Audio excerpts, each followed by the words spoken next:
I'm standing. I've been doing that this entire show. Don't know why. I've summoned, that's the word, I've summoned my inner Chris Soriano. So Chris Soriano, if you're listening, then shout out to you, my friend.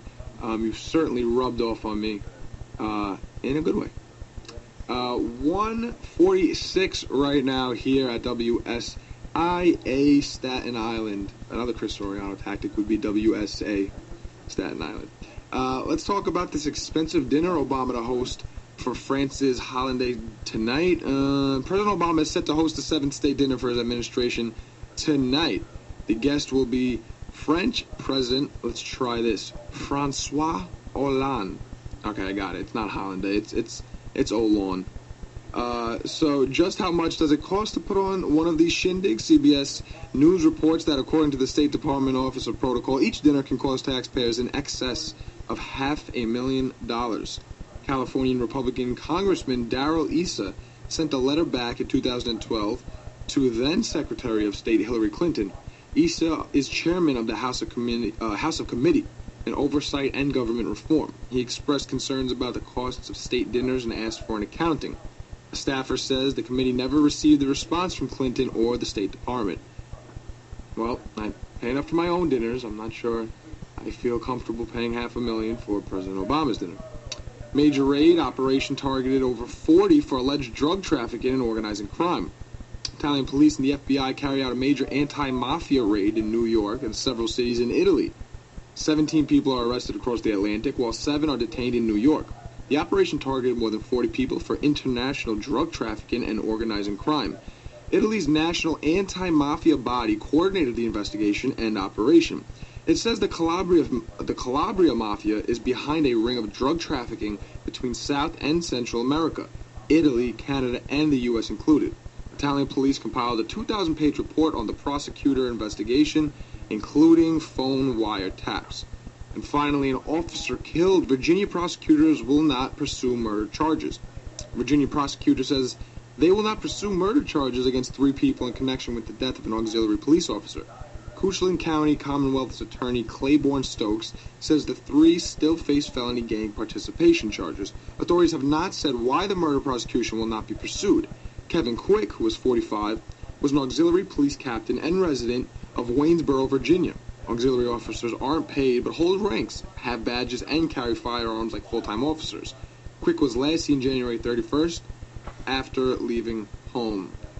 Interesting. Don't have much background on this story, but I think it's safe to say that if you kill a cop and you're not charged for murder, something's going on there. Don't like that.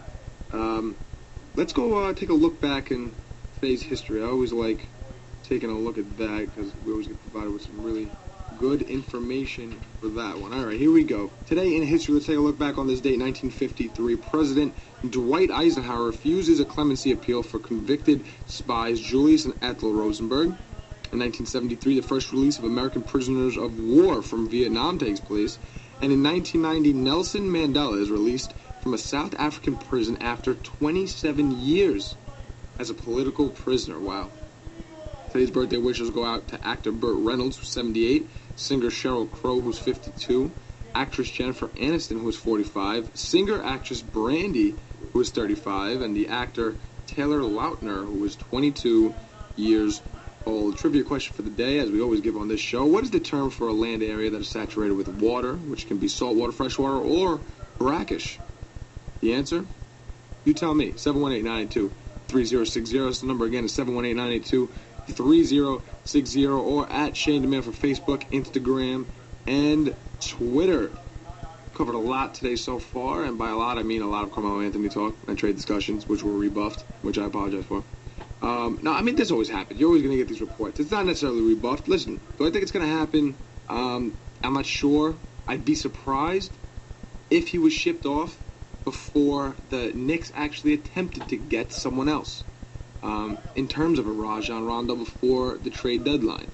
But it's kind of like, you're damned if you do, you're damned if you don't, because what if they don't get anyone and the time passes and they tried hard to get someone and Melo's still there? Then you're kind of screwed, because what if he leaves in the offseason, which I think he's going to do? Then you've got nothing to show for it. You really don't. And that's just my whole take on it. And again, we're gonna find out this weekend. He's either going or he's not going. I don't think he's gonna be traded. I really don't. He'll be there. He'll probably be playing for the Knicks in this week, and in the All-Star game for the East. I'm just excited for All-Star Weekend. I'm also excited for Valentine's Day. Should be my 8th Valentine's Day with my girlfriend, who is listening right now. Thank you for listening, Stephanie. Loyal listener, loyal girlfriend. Take notes, ladies. It's 1:51 right now. We got about 9 minutes left. You know what? Throw some more music on here. Usually I'll be sitting here, I'll be talking for hours and hours, and people want to hear some more music. So I'll give you guys a little bit more music. It's The Hiding with Lantern Lights here at WSI Staten Island 88.9 FM.